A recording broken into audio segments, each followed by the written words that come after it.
జ్యోతిష శాస్త్రం ప్రకారం 2025వ సంవత్సరం ఫిబ్రవరి 26వ తేదీ బుధవారం రోజు వృశ్చిక రాశి వారు ఎటువంటి శుభ అశుభ ఫలితాలను పొందుతారు, అలాగే మహాశివరాత్రి సందర్భంగా ఆచరించాల్సిన పూజా విధానం ఏంటో ఈ వీడియో ద్వారా తెలుసుకుందాం. ఈ వీడియోని చూసి వెళ్ళిపోకుండా లైక్ చేయండి, షేర్ చేయండి, అలాగే సబ్స్క్రైబ్ చేసుకోండి. ఈ ఫిబ్రవరి 26వ తేదీ బుధవారం మహాశివరాత్రి పర్వదినం రోజు వృశ్చిక రాశి వారికి మంచి వరదానం లభించబోతోంది అని స్పష్టంగా చెప్పవచ్చు. టైం టు టైం సంతోషంగా అలాగే ఆనందంగా భోజనాలు చేస్తారు. పనులన్నీ కూడా మీరు కోరుకున్న ప్రకారంగానే చకచకా పూర్తవుతాయి. నూతన ఉత్సాహాన్ని కలిగి ఉంటారు. పాత పరిచయాలు ఈ సమయంలో మనకు చక్కగా ఉపయోగపడతాయి. భగవంతుడి పట్ల భక్తి మరియు శ్రద్ధలను కలిగి ఉంటారు. మీ మనసుకు నచ్చిన విధంగా నడుచుకుంటారు. మానసిక ప్రశాంతత లభిస్తుంది. సంతానం వలన తల్లిదండ్రులకు ఆనందం కలుగుతుంది. ఒక్క మాటలో చెప్పాలంటే ఈ రోజున మీకు ప్రతి ఒక్క అంశంలోనూ అంతో ఇంతో మేలు అయితే తప్పకుండా కలుగుతుంది.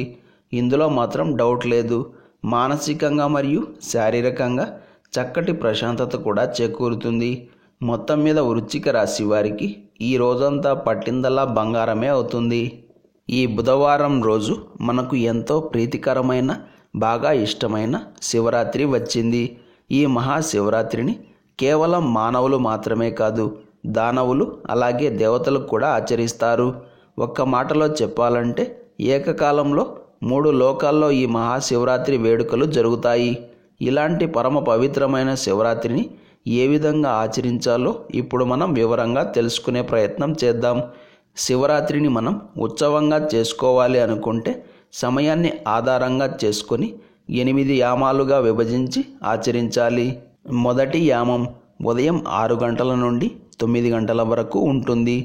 ఈ సమయంలో శివుడిని గంగా జలంతో అభిషేకించాలి లేదా శుద్ధమైన నీటితోటి అభిషేకం చేయాలి.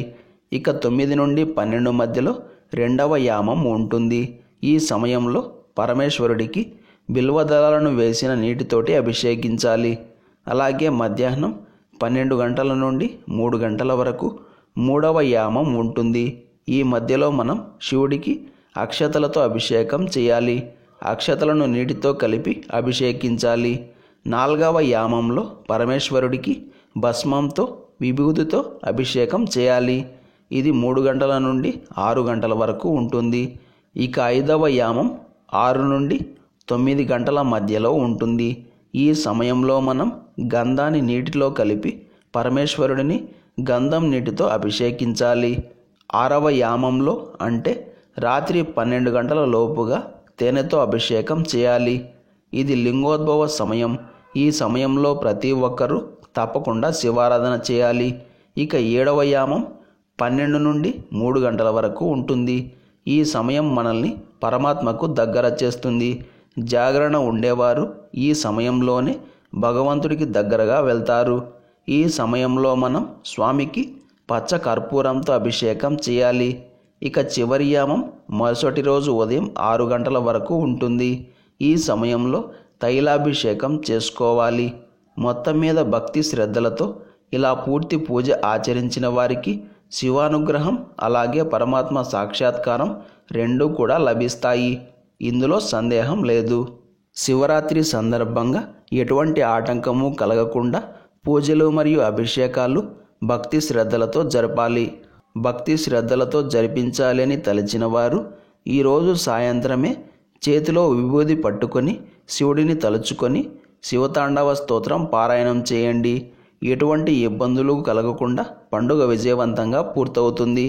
భక్తి శ్రద్ధలతో ఒక పువ్వును సమర్పించినా చాలు, ఆ పరమశివుడు మనల్ని ఎలవెలలా రక్షిస్తాడు. దీనంగా శివ శివ అని పిలిస్తే చాలు, మన కష్టాన్ని తీర్చేస్తాడు. వరాల జల్లులు కురిపించే బోలా శంకరుడికి ఈ శివరాత్రి రోజున మారేడు దళం సమర్పిస్తే చాలు, మన మనసులో ఉండే ధర్మబద్ధమైన కోరికలను ఆయన తప్పకుండా నెరవేరుస్తాడు. అందుకే ఈరోజు మనం పరమేశ్వరుడికి బిల్వదళాల అర్చన చేద్దాం, కోరికలను తీర్చుకుందాం. ఈ రోజున ఎవరైతే 108 బిల్వదళాల మాలను శివుడికి సమర్పిస్తారో వారికి తప్పకుండా ధర్మబద్ధమైన కోరికలు నెరవేరుతాయి.